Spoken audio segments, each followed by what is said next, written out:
vous. Et ce soir, on se réjouit, c'est un privilège pour nous, on est très, très honorés de l'avoir avec nous.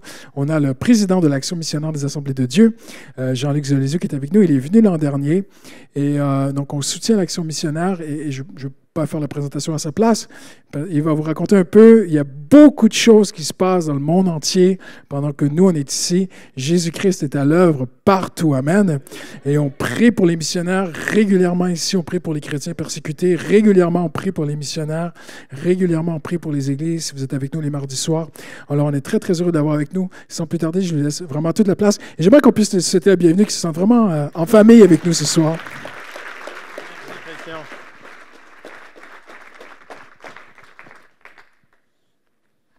Voilà, mes chers frères et sœurs, je suis très heureux d'être à nouveau avec vous. C'est une église que je connais bien parce que j'ai passé 35 ans en région parisienne et donc je suis venu de nombreuses fois dans cette église jusqu'à ce que le Seigneur m'appelle sur des champs de mission. Alors, je voudrais d'abord qu'on partage la parole de Dieu parce que la raison pour laquelle nous sommes ici, la raison pour laquelle ils partent, la raison pour laquelle nous allons jusqu'aux extrémités du monde, c'est la parole de Dieu. Et je voudrais commencer, vous tous qui êtes là, j'imagine que pour la plupart, vous connaissez le Seigneur Jésus, vous lui avez donné votre vie vraisemblablement, vous vous êtes engagé dans les eaux du baptême, vous avez dit un jour, Seigneur, je comprends que tu as donné ta vie pour moi, je comprends, Seigneur, ton amour, je comprends le pardon de mes péchés. Seigneur, je veux te suivre. Quels sont ceux qui, ce soir, peuvent dire, moi j'ai donné ma vie au Seigneur Jésus, je le suis. Alléluia. Et je voudrais commencer par un sondage. Alors c'est sûr que ce n'est pas commun, on ne commence pas une prédication par un sondage. Si j'avais mes maîtres de stage, ils me diraient, mais non, il ne faut surtout pas faire ça, mais je le fais quand même.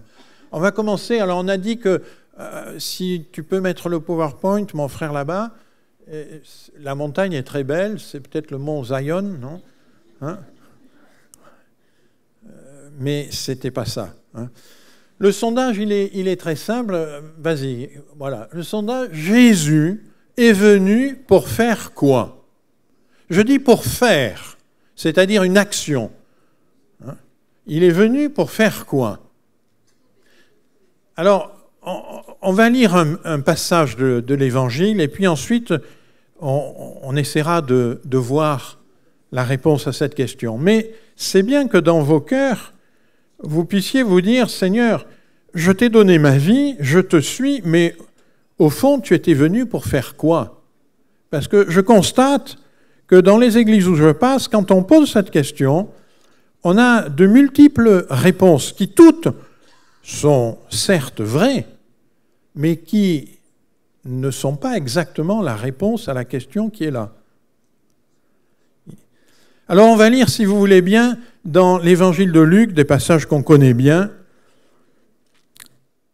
Le Seigneur Jésus nous a dit qu'un jour, il rentre dans une synagogue, et là, comme ça se faisait, les gens qui étaient de passage, on leur demandait de lire la parole, alors on lui tend non pas un livre, parce qu'à cette époque-là, c'était des rouleaux, on lui tend un rouleau, le rouleau d'Ésaïe, il va le dérouler jusqu'à trouver un passage qu'il va lire, et nous lisons dans Luc, chapitre 4, verset 18, « L'Esprit du Seigneur est sur moi, parce qu'il m'a oint pour annoncer une bonne nouvelle aux pauvres.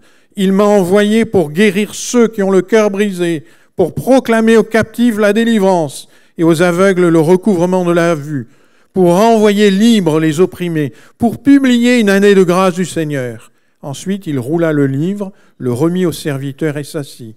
Tous ceux qui se trouvaient dans la synagogue avaient les regards fixés sur lui. Alors il commença à leur dire, « Aujourd'hui, cette parole de l'Écriture que vous venez d'entendre est accomplie. » Alléluia. Le Seigneur est venu, nous est dit, pour annoncer, pour guérir, pour guérir. Je voudrais dire peut-être à quelqu'un ce soir qui est venu, on l'a déjà entendu, le Seigneur, c'est le grand libérateur. Vous savez, la foi, c'est pas des grandes prières, c'est pas des longues prières, c'est pas faire des belles phrases. Là, je pense que un jour, j'ai fait une prière qui devait être la plus courte de ma vie, mais qui peut-être a eu le plus grand des effets. Ce soir-là, je rentrais de la réunion de prière, on était resté longtemps, la réunion de prière, j'avais demandé aux stagiaires, à ma femme de rester encore, parce qu'on voulait vraiment prier pour un sujet, on est resté très très tard dans la soirée. Je suis rentré à la maison, et là à la maison, on s'est couché, il était minuit, j'ai dit à ma femme, j'ai une douleur terrible dans la poitrine et dans le bras gauche, et c'est une douleur que je connaissais déjà un peu, j'avais fait une crise cardiaque il y a des années avant. Alors ma femme me dit, chérie, vite, il faut s'habiller, retourner à l'hôpital. J'ai dit, non, je suis trop fatigué, je ne peux pas, je ne bouge pas, moi je suis dans les mains du Seigneur et je lui fais confiance. Alors elle appelle évidemment les pompiers arrivent, ils me font des tas d'examens, ils me disent surtout, monsieur, ne bougez pas, ils appellent le SAMU vient. Alors il y avait un docteur du pompier, 2 docteurs du SAMU, 4 infirmiers avec tout le matériel pour faire un électrocardiogramme. Ils me font un premier électrocardiogramme, il est tellement catastrophique. Ils me disent, monsieur, il doit y avoir des branchements mal faits, ils rebranchent tout. Ils me refont un deuxième électrocardiogramme, aussi catastrophique que le premier. Ils me disent, surtout vous bougez pas, on vous transporte d'urgence à l'hôpital de Versailles et demain matin à la première heure, à 6 heures du matin, on vous opère. Moi, dans mon cœur, j'ai dit, Seigneur, j'ai pas envie d'être charcuté, fais quelque chose. J'ai beaucoup de respect pour les chirurgiens, que Dieu les bénisse, c'est extraordinaire, mais pensez à être ouvert à ce qu'on aille trifouiller le cœur, quand même. Alors j'ai dit, Seigneur, j'ai pas envie d'être charcuté. On me transporte à l'hôpital, il était 2 heures du matin, je peux plus bouger, on me porte, on m'amène à l'hôpital, on me refait un électrocardiogramme aussi catastrophique que ceux d'avant. On me fait les traceurs dans le sang. Vous savez, il y a ce qui s'appelle des traceurs dans les analyses sanguines qui disent que vous êtes en plein dans une crise cardiaque. On me dit surtout vous bougez pas. On me fait des piqûres. On me dit vous bougez pas. Demain matin, à la première heure, il était 3 heures, 4 heures du matin, on ne sait plus trop. Hein. À 6 heures, on vient, on vous opère. À 6 heures, médecin arrive avec des tas d'instruments, il fait des examens par l'estomac, par le dos, par derrière, par devant. Pendant 1 heure, je vois sa tête qui s'allonge, je lui dis, docteur, il y a un problème. Il me dit, je ne comprends pas, monsieur. Je ne comprends pas. Votre cœur, il est nickel. Alors je lui dis, mais je peux partir alors? Et il me dit, attendez, on va refaire les traceurs dans le sang, parce que ça ne trompe pas. Et il revient une demi-heure après, il me dit, monsieur, je ne comprends rien. Les traceurs dans le sang, ils sont nickel. Alors, je lui dis, bon, je peux partir. Il me dit, je ne vois pas pourquoi je vous retiendrai ici, tout est nickel. Alors, je pars, et dans le hall, je téléphone à ma femme, je lui dis, chérie, il était 10 heures du matin, chérie, je suis dans le hall, viens me chercher. Elle me dit, comment tu es dans le hall? Tu devais être opéré. Je lui dis, oui, mais je suis plus opérable, mon cœur est nickel. Alléluia!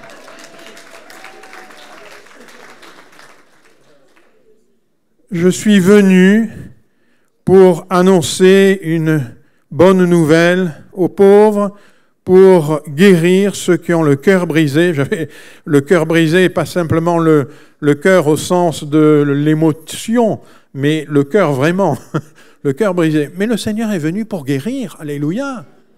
C'est pas la peine de faire des longues prières, il faut juste savoir qu'il est celui qui a reçu l'onction de Dieu et qu'il est loin de la puissance de Dieu. Alléluia. Ça change votre vie, ça. Alléluia. Alors maintenant, je vous repose la question. Le Seigneur est venu pour faire quoi? Et vous répondez? Alors, vous répondez pour annoncer la bonne nouvelle. Et vous avez raison, parce que c'est écrit là. Parce que c'est le Seigneur qui le dit. Je suis venu, première des choses qu'il dit, le Seigneur m'a oint pour annoncer une bonne nouvelle aux pauvres. Et puis, il y a des choses qui vont derrière. Les choses qui vont derrière, c'est des miracles extraordinaires. C'est des guérisons extraordinaires. C'est des délivrances extraordinaires. C'est des prodiges qui démontrent la puissance de Dieu, qui démontrent ce que le Seigneur est venu annoncer. Voyez-vous, le Seigneur va dire, il faut un jour il est au milieu de la foule et les disciples et tous ceux qui l'entourent veulent le retenir. Et il va leur répondre, non, je ne peux pas parce qu'il faut que j'annonce aux autres villes la bonne nouvelle du royaume de Dieu.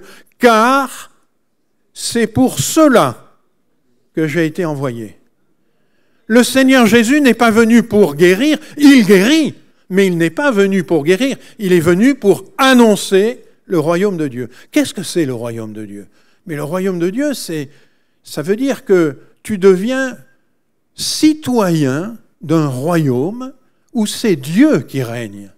Alléluia! C'est plus les aléas de la vie, c'est plus les lois statistiques, c'est plus les événements extérieurs. C'est Dieu qui règne. Et son règne, la parole de Dieu me dit, c'est un règne de justice, de paix et d'amour. Alléluia!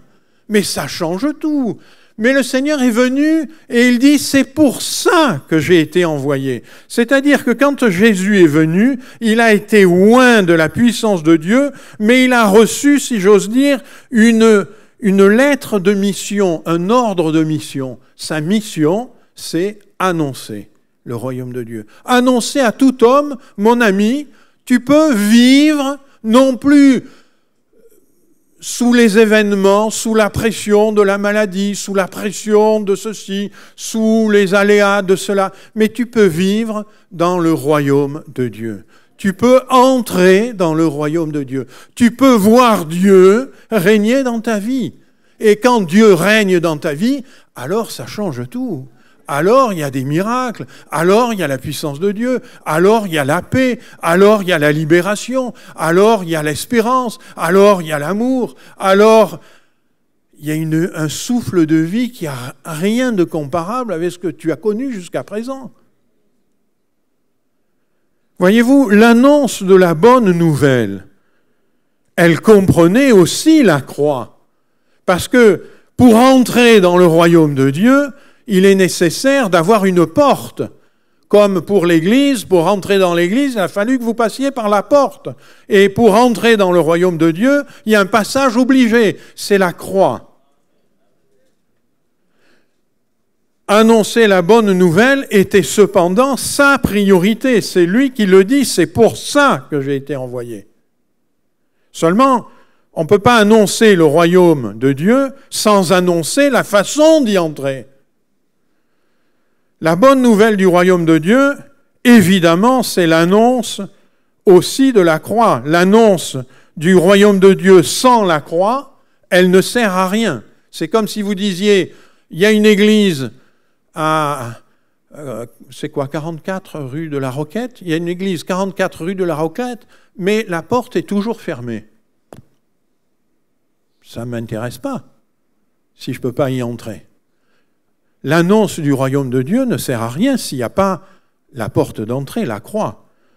Et le Seigneur dira, quand il est à Gethsémanée, « Maintenant, mon âme est troublée. » Il sait qu'il va être mis à la croix, qu'il va souffrir le châtiment terrible de la croix, l'agonie de la croix. Et il va dire, « Maintenant, mon âme est troublée. » Et que dirais-je ?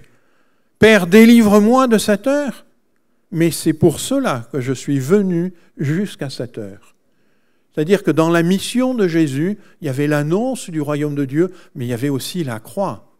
Parce que la croix, c'est la porte d'entrée du royaume. Mais la croix, sans l'annonce du royaume de Dieu, elle ne sert à rien non plus. S'il n'y avait que la porte de l'Église sans avoir l'Église, elle ne servirait à rien. Il faut la croix, mais il faut l'annonce du royaume de Dieu. Et ce n'est pas moi qui le dis, c'est l'apôtre Paul qui le dit. Il va dire, « Comment donc invoqueront-ils celui en qui ils n'ont pas cru ? Et comment croiront-ils en celui dont ils n'ont pas entendu parler ? Et comment n'entendront-ils parler s'il n'y a personne qui prêche ?» Donc vous voyez que la croix sans la prédication, elle ne sert à rien. C'est pour ça que le Seigneur est venu prioritairement pour annoncer le royaume de Dieu.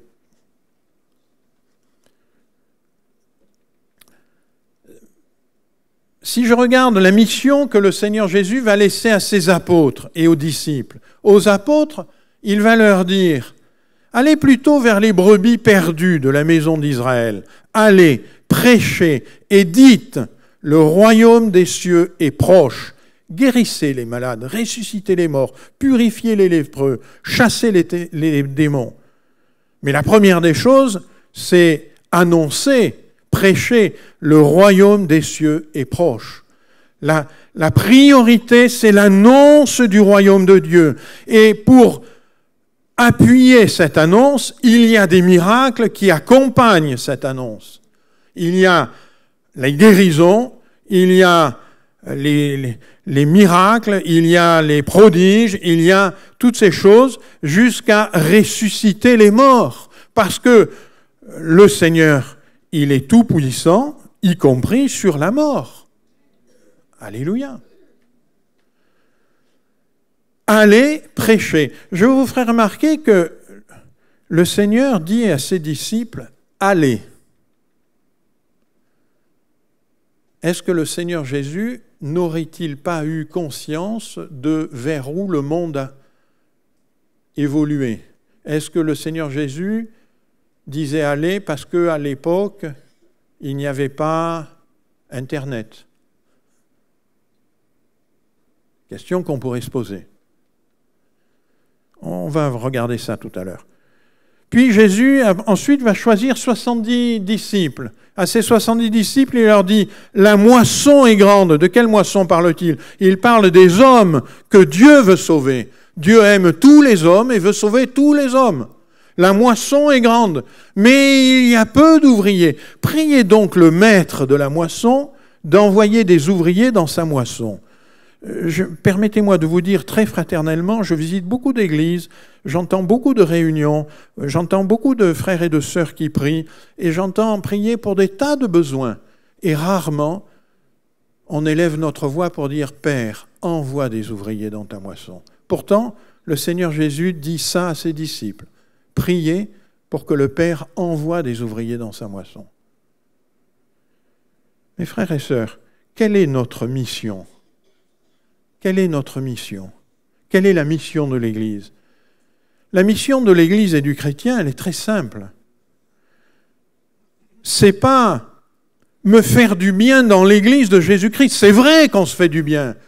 C'est pas, Seigneur, je suis en train de vivre une crise cardiaque, je crie à toi, Seigneur, fais quelque chose, et le Seigneur me guérit. C'est vrai qu'il le fait. Mais la mission de l'Église et du chrétien, c'est pas ça.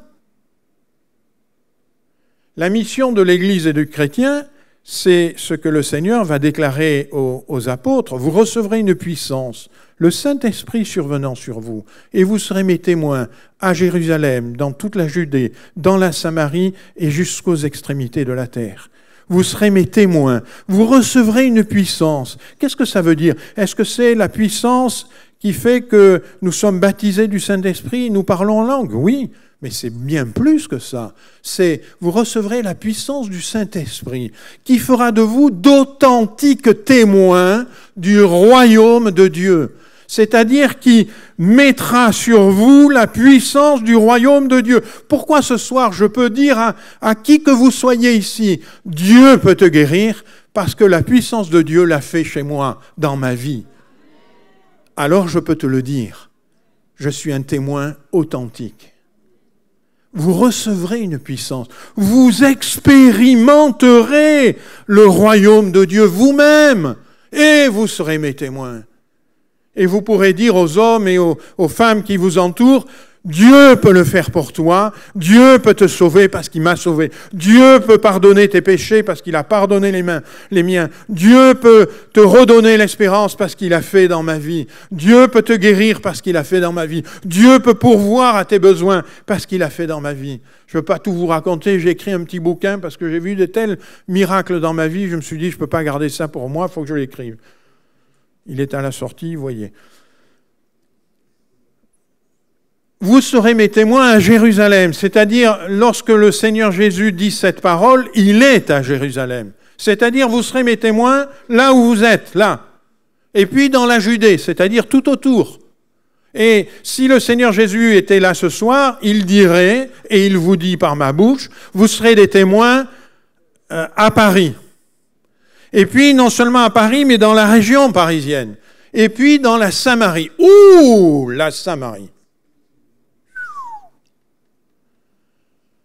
Il y a une histoire de Jésus qui rencontre une Samaritaine, où la Samaritaine lui dit « Mais vous dites que c'est là-bas qu'il faut adorer, nous disons que c'est ici. » Le texte nous dit que les Juifs et les Samaritains, ils n'avaient aucun rapport. Ils s'ignoraient. Jamais un Juif n'aurait parlé à un Samaritain. Et d'ailleurs, Jésus qui parle à la Samaritaine, il nous a dit que les disciples qui arrivent, ils furent très étonnés de ce qu'il parlait. On a une femme et en plus une Samaritaine. Et là, le Seigneur Jésus leur dit, vous serez mes témoins, va pas trop vite mon frère. Vous serez mes témoins dans la Samarie.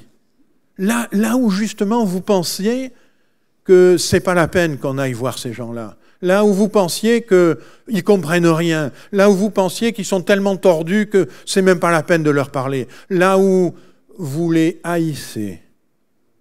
Eh bien, vous serez mes témoins là. Et non seulement là, mais jusqu'aux extrémités de la terre.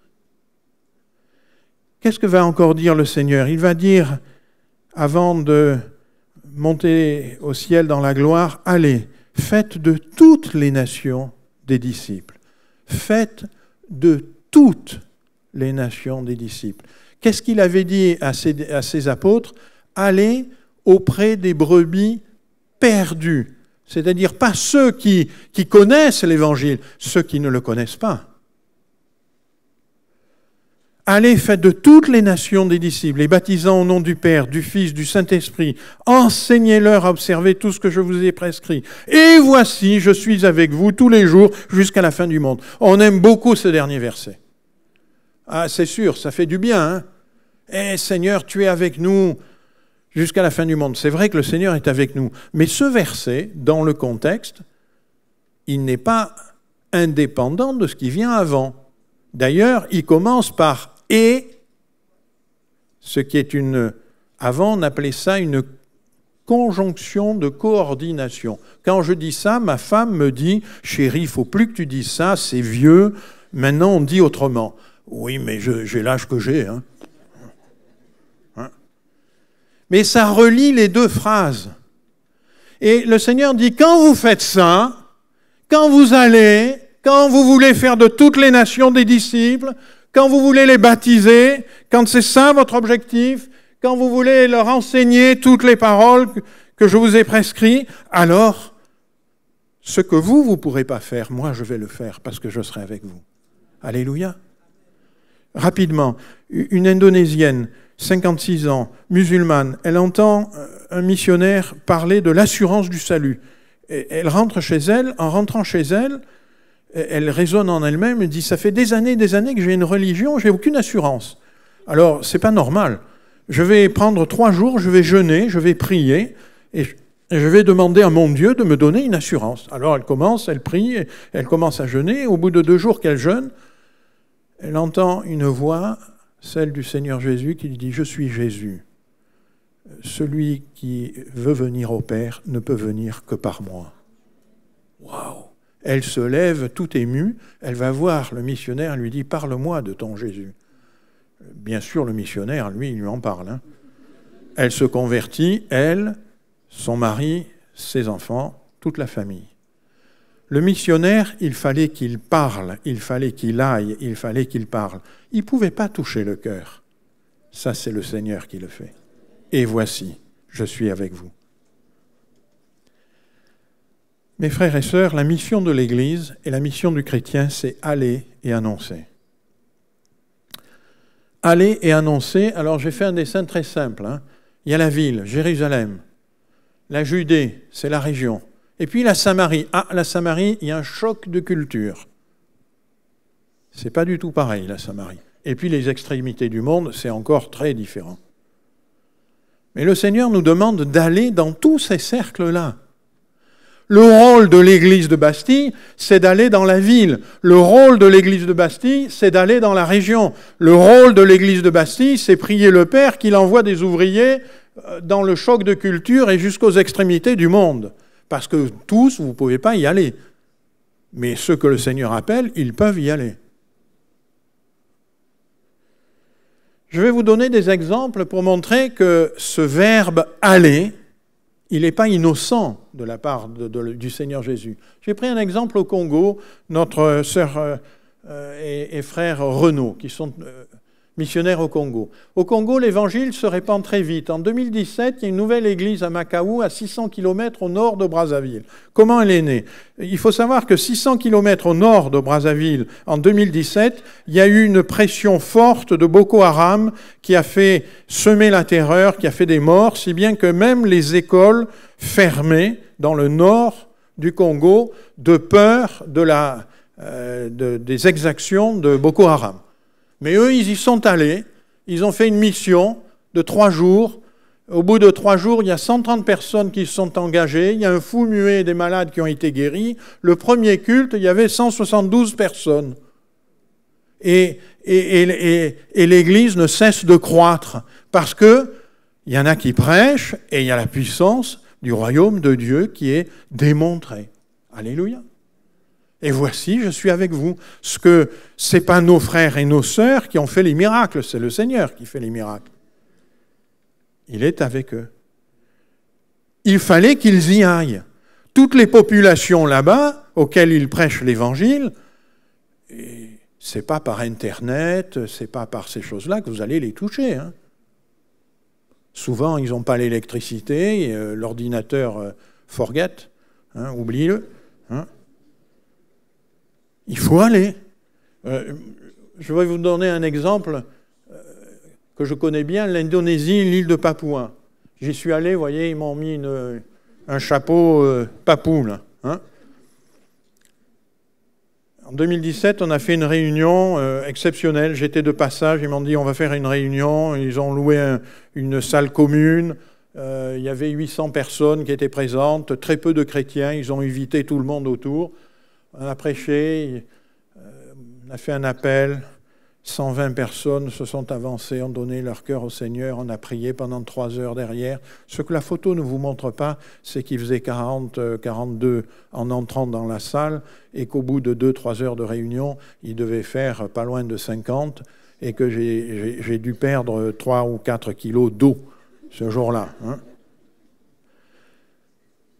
Mais, mes amis, quelle joie de voir des hommes et des femmes louer le Seigneur, donner leur vie à Dieu, rentrer dans le royaume de Dieu.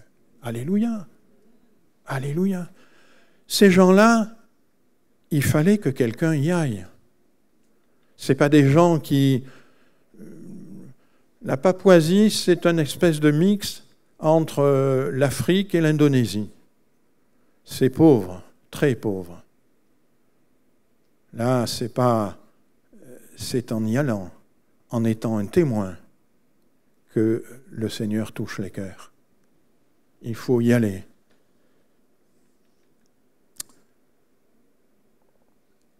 Un dernier exemple, je pourrais vous en parler pendant 3 jours, hein, mais bon, il m'a dit, tu peux dépasser, mais pas trop, quoi. Vous êtes prêts à me donner 1 minute ? Bon, alors 1 minute, 2 minutes, 3 minutes, 4 minutes. J'étais l'orateur d'une grande convention au Nigeria. Et au Nigeria, il y a une pression très, très, très, très forte des sectes islamiques, Boko Haram, Al-Qaïda, etc., mais surtout Boko Haram. Si bien que j'étais encore il y a 2 mois. J'ai 3 gardes du corps, j'ai un soldat avec la mitraillette, le chargeur enclenché et la main sur la gâchette en permanence avec moi. Parce que le risque est terrible. Au Nigeria, vous avez le droit d'ouvrir une église. Vous avez le droit de prêcher l'évangile. Vous avez le droit de témoigner. Vous risquez juste une chose. On vous tue. L'année dernière, 3740 chrétiens tués. Bien sûr, en tant que président de l'action missionnaire des Assemblées de Dieu de France, je suis une cible prioritaire. C'est pour ça que les frères mettent des gardes du corps autour de moi et qu'ils veillent sur moi comme on veille sur le lait sur le feu. Hein. Alors, la grande convention, il y a donc un filtrage à l'entrée et tout, et je vois arriver 3 hommes là qui étaient habillés en musulmans, quoi. Je me dis, tiens, mais c'est étonnant, quoi. Qu'est-ce qu'ils font là, hein? Et puis la convention avance et on les fait monter sur l'estrade. Clique voir encore un coup, là.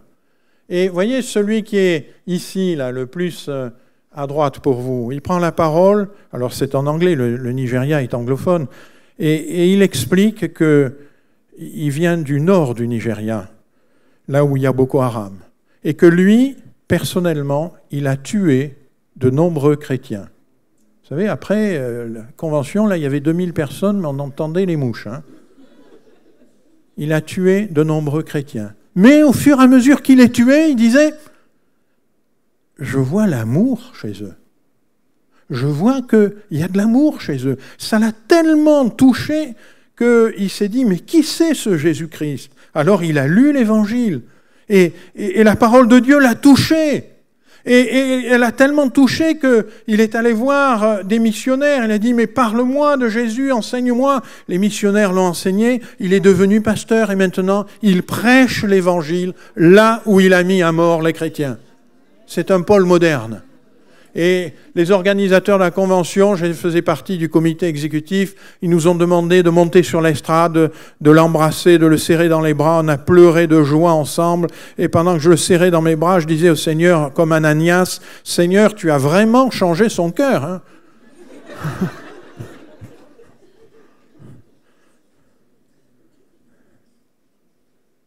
La grâce de Dieu. Alléluia. On avance. Voilà, nous ne pouvons pas tous aller au bout du monde parce que nous avons des obligations, parce que le Seigneur ne nous appelle pas. J'ai été pendant 35 ans pasteur, et je me suis occupé d'église, puis un jour le Seigneur m'a appelé. Tout à l'heure on le partageait avec le frère. C'est pas de moi-même que j'y suis allé, mais quelque part le Seigneur m'a dit non, tu feras pas ce que tu veux, c'est moi qui décide, je vais t'envoyer. Bon. Mais vous voyez, nous ne pouvons pas tous y aller, mais nous devons tous soutenir l'œuvre qui se fait, parce que c'est l'œuvre, la mission que Jésus a laissée à l'Église. Son Église, il a laissé une mission. Allez, faites de toutes les nations des disciples. C'est la principale et l'unique tâche, ordre que Jésus a laissé à l'Église. Alors, en 1957, les Assemblées de Dieu de France créent le département officiel de la mission extérieure, l'action missionnaire des Assemblées de Dieu de France. Nous allons juste pendant 2 minutes partager ce que nous faisons. Vas-y, clique voir encore. Il y a ici une partie du monde que vous reconnaissez, l'Afrique, le Moyen-Orient, l'Asie, et vous voyez un grand carré noir. Ce grand carré noir, il s'appelle la fenêtre 10-40. C'est entre le 10e et le 40e parallèle. C'est la cible prioritaire de toutes les organisations missionnaires. Pourquoi ? Parce que dans ce cadre, dans ce carré-là, dans ce rectangle-là, il y a, écoutez bien, 85% des peuples qui n'ont jamais entendu parler de Jésus-Christ. Dans ce carré-là, il y a 80% des gens les plus pauvres au monde. Ce carré-là, d'après les Nations Unies, d'après les rapports des Nations Unies, dans 80 ans, c'est pas loin 80 ans, quels sont ceux qui sont peut-être papa ou maman d'un petit enfant de, je ne sais pas, 5-6 ans, vous voyez, ben, votre enfant le verra. Dans 80 ans, écoutez bien, 81% de la population mondiale sera là. 81% de la population mondiale. Quasiment 10 milliards d'habitants là. Et ceux-là, ce sont ceux qui n'ont pas encore entendu parler de Jésus-Christ. Alors, est-ce qu'on va aller prêcher ailleurs que là ? Jésus avait dit « Allez annoncer aux brebis perdues », pas à celles qui sont déjà, mais aux brebis perdues, celles qui ne connaissent pas. Allez prêcher l'Évangile, faites d'eux des disciples, baptisez-les, enseignez-les. Et c'est ce que fait l'action missionnaire. Les points que vous avez, voyez les points bleus, c'est les pays dans lesquels il y a des missionnaires. Alors, j'ai un peu triché sur la géographie, parce que normalement c'est plus bas, mais ça sortait du cadre. Là, c'est Mayotte. Mayotte, c'est 98% musulmans. Et puis ici, c'est l'archipel du Vanuatu. L'archipel du Vanuatu, c'est un peu au-dessus de la Nouvelle-Calédonie. C'est 280 000 personnes qui vivent sur 83 îles. Et là, il y a toutes sortes de croyances idolâtres, toutes sortes de choses. Et il faut prêcher l'évangile de Jésus-Christ. Il n'est pas prêché. Il y a des oppositions fortes. Quand j'y suis allé, on a commencé à prêcher. Il y a eu quelqu'un qui est mort devant moi. Parce qu'on bouscule des pouvoirs. Parce que nous venons au nom de Jésus-Christ avec la puissance du règne de Dieu et qu'il y a des combats profonds. Je vous dis ça pour que vous priez pour ceux qui sont en mission. Parce que ce n'est pas du tourisme, la mission. C'est la guerre. Alors, nous sommes principalement dans ce secteur-là, et nous avons des projets sur le Centrafrique et sur Vladivostok. Tout à l'heure, j'étais avec un pasteur Roman de Vladivostok, et on discutait en français, anglais et russe. Alors, je ne parle pas russe, et lui, il ne parle pas anglais. Mais il y a un truc formidable, il y a des traducteurs là-dessus maintenant. Ça, c'est génial. Donc voilà les différents pays où nous sommes. On va avancer.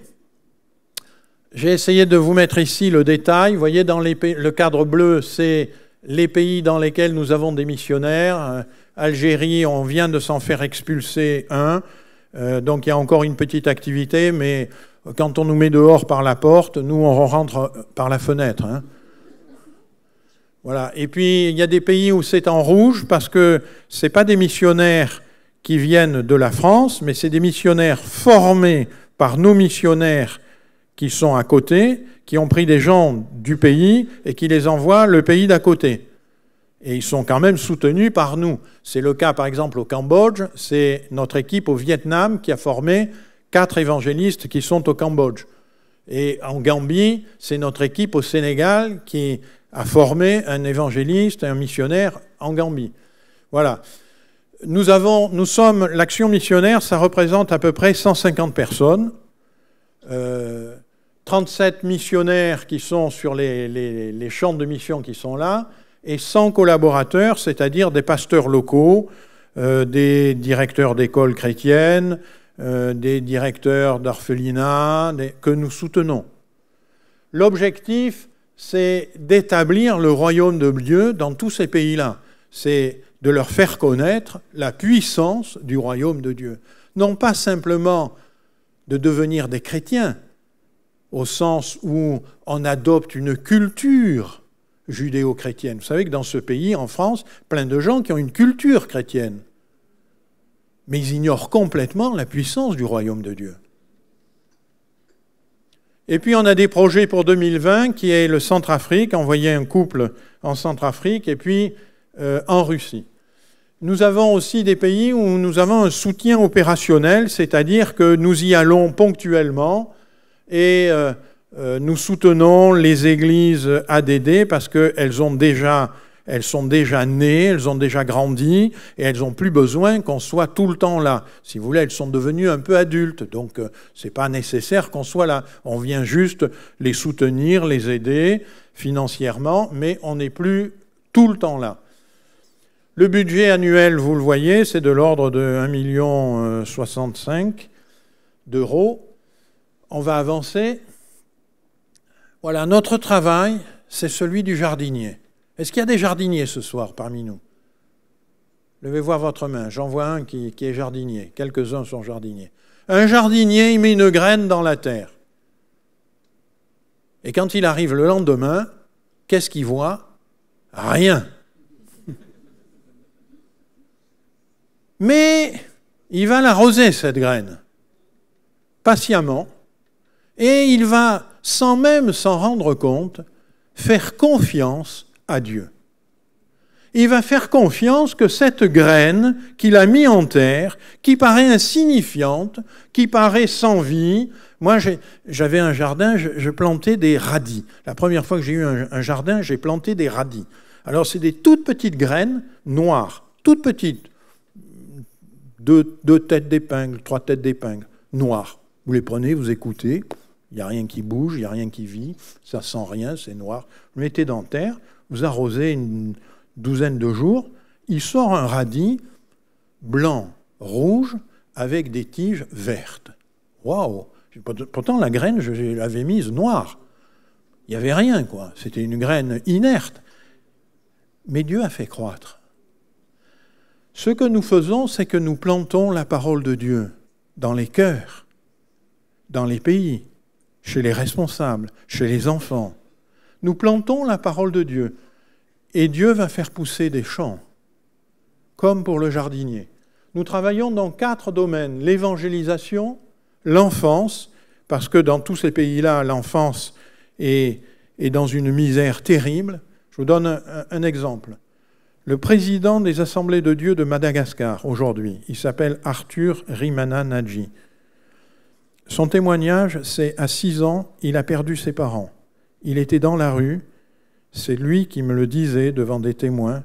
Il mangeait 1 fois par semaine. Il buvait l'eau des caniveaux. Mais un jour, il a croisé un missionnaire de l'Action missionnaire. Ce missionnaire l'a soigné, a pris soin de lui. Et il dit, j'ai été sauvé 2 fois. Une première fois parce qu'il m'a nourri, il m'a vêtu, il m'a accueilli, il m'a enseigné. Et une deuxième fois parce qu'il m'a annoncé le royaume de Dieu. Et aujourd'hui, il est président des Assemblées de Dieu de Madagascar. Voilà. Les enfants, il y a un grand, grand besoin. Dans toute la zone de la fenêtre 10-40, vous vous doutez bien que si dans 80 ans, ça devient 80% de la population mondiale, c'est parce qu'il y aura 80% d'enfants là. Donc l'enfance, c'est essentiel. La formation, parce que c'est la parole du Seigneur. Allez, faites de toute nation des disciples, baptisez-les, enseignez-leur tout ce que je vous ai prescrit. Donc la formation, surtout que les gens viennent de cultures idolâtres, etc., et ils ont besoin de bien comprendre la parole de Dieu. Et puis la traduction, parce que pour bon nombre de ces pays, il existe des tas de dialectes qui se parlent dans les différentes vallées, et qu'ils ne comprennent pas, et ils n'ont pas la parole de Dieu dans leur langue. Donc il faut la traduire dans leur langue. Nous avons 7 de nos missionnaires qui travaillent à la traduction de la parole de Dieu. Donc voilà ce que nous faisons, notre activité. Sur chacun des champs, il y en a 30. Je ne peux pas vous raconter ce qui se fait partout. Donc j'ai fait une planche commune, si tu peux avancer. Voilà, pratiquement sur tous, notre travail, c'est implanter des églises, implanter des écoles chrétiennes, parce que les écoles chrétiennes, nos écoles sont excellentes. Pour des raisons simples, c'est des chrétiens qui s'en occupent, ils le font de tout leur cœur, ils ne le font pas pour faire un métier, ils le font pour l'œuvre du royaume de Dieu. Et du coup, il n'y a pas de corruption, alors que partout ailleurs, il y a de la corruption, donc l'école est bonne. Et ça se sait. Alors, les musulmans, ils mettent leurs enfants dans cette école-là. Et le soir, les enfants rentrent à la maison et disent, tu sais, aujourd'hui, on m'a parlé de Jésus. Et ce que nous, on ne pourrait pas leur dire, leurs enfants leur disent. Et nous, ils ne nous écoutent pas, mais les enfants, ils les écoutent. Et puis au bout d'un moment, ils vont voir le missionnaire. Ils disent, dis, mon enfant, il m'a dit ça, c'est vrai ça? Et là, on peut parler et annoncer le royaume de Dieu. Donc, des écoles chrétiennes. Le parrainage d'enfants ou de femmes violentées. Par exemple, en Centrafrique, ils ont eu 3 guerres civiles en l'espace de 10 ans. La Centrafrique, je disais tout à l'heure aux frères, je donnais ce témoignage, je suis allé dans un village, c'était la 11e église que je voyais, c'est un village, il se trouve à 4 heures de piste de Bangui, qui est la capitale du Centrafrique. Ce village-là, il n'y a pas d'eau, il n'y a pas d'électricité, il n'y a pas d'école, il n'y a pas de soins. J'ai demandé aux gens, mais quand un enfant est malade, il meurt. Une femme sur 2 qui accouche meurt à l'accouchement. Donc, c'est C'est le niveau, vraiment, on se dit comment on peut vivre comme ça, quoi. Ils font des maisons avec des briques de terre qu'ils font sécher au soleil comme faisaient les Hébreux, du temps des Hébreux en Égypte. Les toits, c'est des palmes. Et il n'y a pas d'eau. Il y a une rivière qui coule un peu plus loin. Nous, on n'y mettrait même pas le pied dedans, tellement elle est sale. Mais ils filtrent ça en faisant une fosse à côté. Et par capillarité, la fosse se remplit, on boit ça. Quand j'y suis allé, au bout de quelques heures, j'avais épuisé mes bouteilles d'eau, parce qu'il fait 45, et au bout d'un moment, on n'a plus d'eau, donc il faut bien boire. Hein. Ils m'ont donné ça à boire, j'ai bu ça. Quand vous buvez ça, vous dites « Seigneur, je te demande, sanctifie cette eau ». Et le Seigneur le fait. Donc, là, et j'ai dit, dans ce village, il y a un jeune pasteur qui a acheté un terrain et qui bâtit une église. Bâtir une église, il y a 4-5 poteaux de bois, et puis il y a des tôles qu'on met pour faire un toit. Une tôle coûte 25 €. Mais les sous qu'il a dans une année par la petite communauté chrétienne, c'est 20 €. Et il faudrait 40 tôles pour faire le toit. Donc, au rythme où ils sont partis, il leur faut 50-60 ans avant d'avoir le toit. Je ne parle pas des murs, il n'y en a pas. Et quand j'ai vu ça, j'ai dit, avec le peu de sous qui nous restait à l'Action missionnaire, j'ai dit, mon frère, on va vous aider à construire. Et j'ai reçu, tout à l'heure, j'ai reçu un SMS du frère là-bas qui me dit, ça y est, on a fait cuire, parce que faire cuire là-bas, c'est un grand luxe, on a fait cuire 12 000 briques, on va pouvoir construire. Parce qu'on les soutient. Alors j'ai dit, on va vous soutenir, on va vous aider. Puis je rentrais dans l'avion et je criais au Seigneur dans l'avion, le voyage de Bangui, il est long, je criais au Seigneur, je disais, Seigneur, je les aide là, mais je ne peux pas laisser un village sans eau, sans électricité, sans rien, sans soins. Seigneur, bien sûr qu'on va aider à monter une église, mais quand même, Seigneur, comment je fais? J'ai plus de sous. J'arrive le samedi soir chez moi, le lundi, après, premier lundi, le téléphone sonne, 9h30 du matin, une sœur au bout du fil que je ne connais pas, dans une église en France où je ne suis jamais passé. Elle me téléphone, me dit, c'est bien vous, le président d'Action missionnaire? Oui. Eh bien voilà, frère, je priais, je lisais ma Bible, et le Seigneur m'a montré qu'il fallait que je finance quelque chose en Afrique. Est-ce qu'il y a une école à financer? Oui, sœur, il y a une école à financer. Là, il y a un village, c'est une catastrophe, etc. Je lui dis le prix. Je lui dis, OK, est-ce qu'il y a autre chose? Oui, un puits, ils n'ont pas d'eau. Oui, d'accord. Est-ce qu'il y a autre chose? Un dispensaire? Oui. Moi, j'étais là, je faisais le calcul, quoi. Hein. Je lui disais en même temps, et cette sœur, peut-être elle réalise pas bien, peut-être que, vous savez... Alors, la sœur me dit, oui, ben, c'est pas un problème, frère, d'accord, je vous envoie ça dans 3 jours, vous l'aurez. Et on raccroche, je suis sorti comme sonné, quoi. J'étais chez moi, je vois ma femme, je lui dis, tu sais pas ce qui m'est arrivé, là? Je lui raconte, 3 jours après, on avait le chèque. Seigneur, j'ai plus de sous. Mais le Seigneur les a. Le Seigneur saura vous trouver. Ça ne veut pas dire qu'il faut que vous attendiez que le Seigneur vous force à le faire, non. Mais c'est l'œuvre de Dieu que nous faisons, c'est pas la nôtre. C'est l'œuvre de Dieu. Et celui qui bâtit l'Église sur la terre entière, ce n'est pas les pasteurs, ce n'est pas les missionnaires, c'est le Seigneur Jésus. Nous ne l'oublions jamais. Voilà. Donc, on fait des instituts de formation pastorale. On est en train là d'en construire au Mali, au Niger, au Sénégal, au Centrafrique. Il y en a un qui se prépare au Vietnam. L'aide au développement des mouvements ADD. Au Vanuatu, il y a un archipel, la Nouvelle-Calédonie, où il y a 26 églises ADD, 3000 chrétiens, mais l'archipel d'à côté, il n'y a rien. Eh bien, on a dit, on va tous se donner main forte avec les frères de la Nouvelle-Calédonie, avec les frères anglophones. On a signé un partenariat, on a dit, non, cet archipel-là, on veut aussi qu'ils connaissent le royaume de Dieu. Et puis, dans tous ces endroits-là, il y a généralement des radios chrétiennes, parce que la radio, ceux qui ont le privilège d'avoir une radio, ils peuvent réunir le village autour d'eux et faire écouter la radio.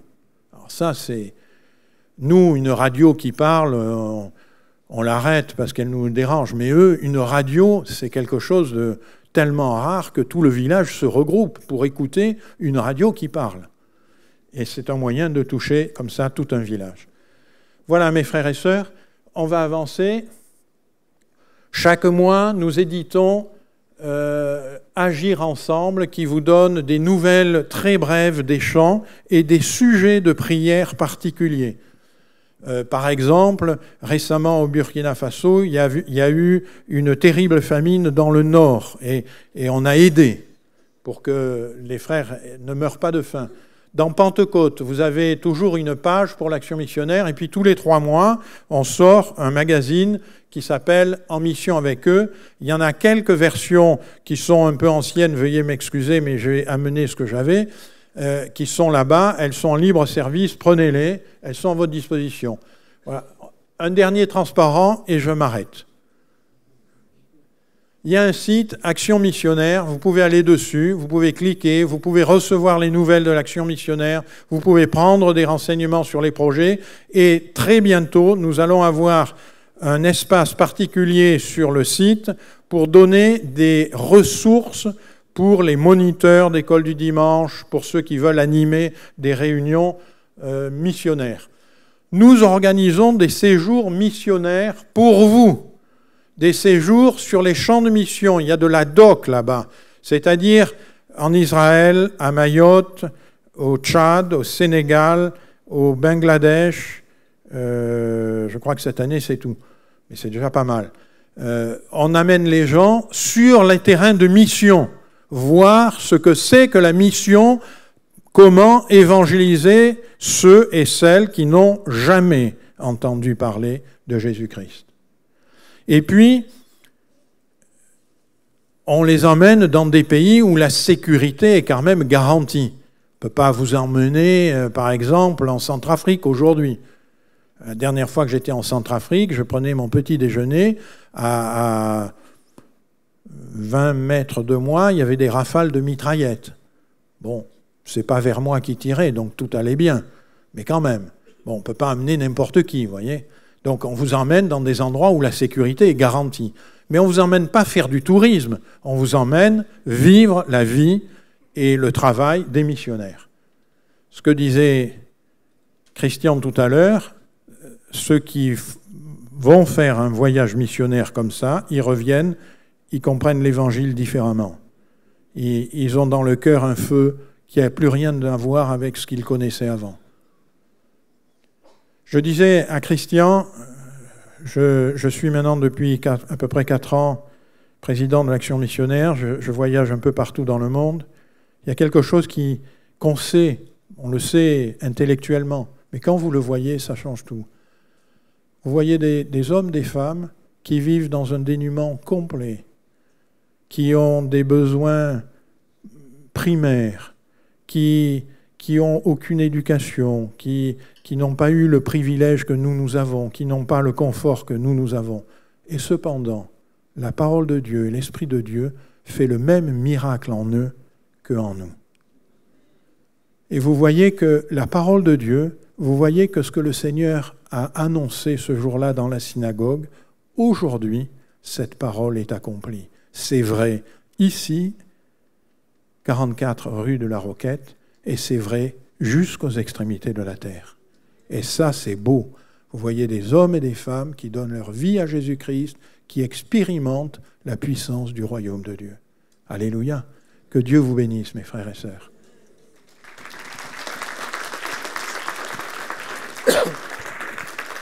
Amen. Demain, c'est férié. Donc ça va. Je ne sais pas si Michael peut s'approcher. On va prendre un petit moment pour prier ce soir. Amen. Après avoir entendu tout ce qu'on a entendu, on ne peut pas juste se lever et partir comme ça. Hein? J'aimerais qu'on puisse se mettre devant Dieu. Et j'aimerais juste là, comme ça, sans musique, sans rien, sans de spectaculaire. Si tu ressens l'appel de Dieu sur ta vie pour la mission. Vous savez, Georges Muller est devenu missionnaire, il avait 90 ans. Et le frère Zolésio, il ne l'a pas raconté ce soir, mais il préparait sa retraite. Et le Seigneur lui a dit, tu n'auras pas de retraite. Et donc, président de l'Action missionnaire, vous avez vu, c'est beaucoup de travail. Je pense au frère Jacques Barbereau, qui encore à son âge évangélise. Il n'est jamais trop tard pour Jésus. Amen. Et si vous ressentez un appel, il y a vraiment quelque chose sur ton cœur, tu ne peux pas t'en débarrasser. L'appel de Dieu, en fait, c'est comme Jonas, tu ne peux pas t'en débarrasser, c'est toujours là. J'aimerais que vous puissiez juste vous lever maintenant, juste là où vous êtes à votre place. Tu dis, Seigneur, me voici, Seigneur. Je veux te servir. Peu importe qui tu es, peu importe comment tu te sens, Seigneur, j'aimerais te servir, Seigneur. J'aimerais peut-être même aller jusqu'au bout du monde pour toi, Seigneur. J'aimerais y aller. Lève-toi, ne sois pas gêné. S'il y a une lutte à l'intérieur de toi, c'est que c'est Dieu, en fait. Faites juste vous lever ce soir et puis on va juste prendre un moment pour prier pour vous ce soir. Alléluia. Alléluia, alléluia, alléluia. Seigneur Jésus, quand nous pensons à cette fenêtre du 10-40, Seigneur, quand nous pensons à ces milliards de gens qui ont besoin d'entendre parler de Jésus, Seigneur. Seigneur, tu veux envoyer quelqu'un, Seigneur. Tu cherches quelqu'un, Seigneur. Alléluia. Et Seigneur, tu vois mes frères et mes sœurs ce soir qui sont debout devant toi et qui disent, Seigneur, me voici, envoie-moi, Seigneur. Alors, Seigneur, on te prie pour eux, Seigneur. Tu feras un chemin, Seigneur Jésus.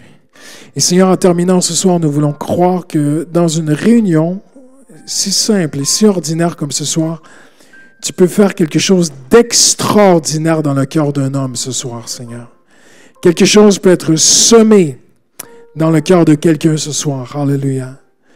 D'un jour, se sentir appelé à vraiment tout laisser, peut-être sa vie professionnelle, son confort, tout, et de dire, Seigneur, j'irai là où personne ne veut aller, Seigneur. J'irai, Jean-Luc me partageait, Christian, il faut apprendre à se mettre les pieds dans la boue pour servir Jésus. Et Seigneur, tu appelles quelqu'un, Seigneur, par amour, à aller. Je pense à ce missionnaire qui a aidé ce petit garçon qui buvait les eaux des égouts et aujourd'hui, ce petit garçon est un serviteur de Dieu. Mais il fallait que quelqu'un y aille. Seigneur Jésus, je te demande que ce soir, quelque chose de surnaturel, quelque chose de céleste, quelque chose d'éternel soit déposé dans le cœur de quelqu'un. Et peut-être tu te dis ce soir, mais comment Dieu va faire un chemin pour moi? Je n'ai pas ce qu'il faut. Et même financièrement, comment Dieu va le faire? Laisse le Seigneur faire sa part. Fais ta part. Offre-toi à Dieu. Et Dieu fera sa part ce soir. Alléluia. En terminant, est-ce qu'on peut juste tous se lever ce soir? Et j'aimerais qu'on puisse vraiment prendre un dernier moment de prière. J'aimerais qu'on puisse juste tendre nos mains vers le Seigneur et juste, avant de se séparer, juste prier pour les autres, ne pas prier pour nous-mêmes. Le Seigneur te bénira. Si tu pries pour les autres, le Seigneur te bénira toi. Est-ce qu'on peut juste prier pour tous ces missionnaires ce soir et aussi prier pour notre frère Jean-Luc Zolésio que le Seigneur le protège. Alléluia. Seigneur, nous prions pour lui ce soir, Seigneur.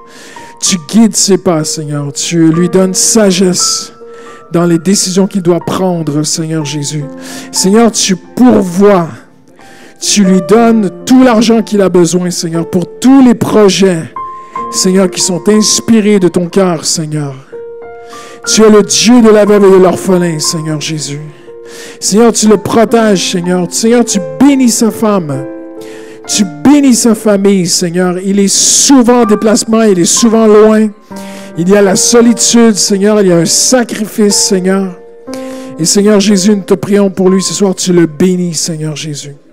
Abondamment, Seigneur. Tu le protèges, tu le gardes et tu le diriges. Alléluia. Seigneur, envoie des missionnaires, Seigneur. Envoie des serviteurs et des servantes à partir de cette église, Seigneur Jésus.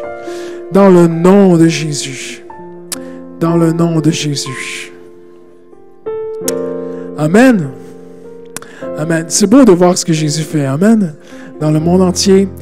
Juste vous dire, on n'en parle pas souvent ici parce que les gens, vous avez tellement confiance en nous, mais les finances sont bien gérées. Vraiment, les finances de cette église sont vraiment saines. Mais quand vous donnez, nous, on redonne une partie à l'action missionnaire. Et ça va dire, oui, bien sûr. Christian a raison de vous dire ça. Je remercie beaucoup l'Église Paris Métropole, son pasteur, l'équipe pastorale et le CA, parce que vous soutenez l'action missionnaire. Et pour nous, c'est, comment vous dire, c'est non seulement nécessaire, mais en plus, ça nous fait chaud au cœur de savoir qu'on n'est pas tout seul, que vous êtes avec nous. Que le Seigneur vous bénisse. Amen. Merci. Bon retour à la maison ce soir et que Dieu vous bénisse abondamment.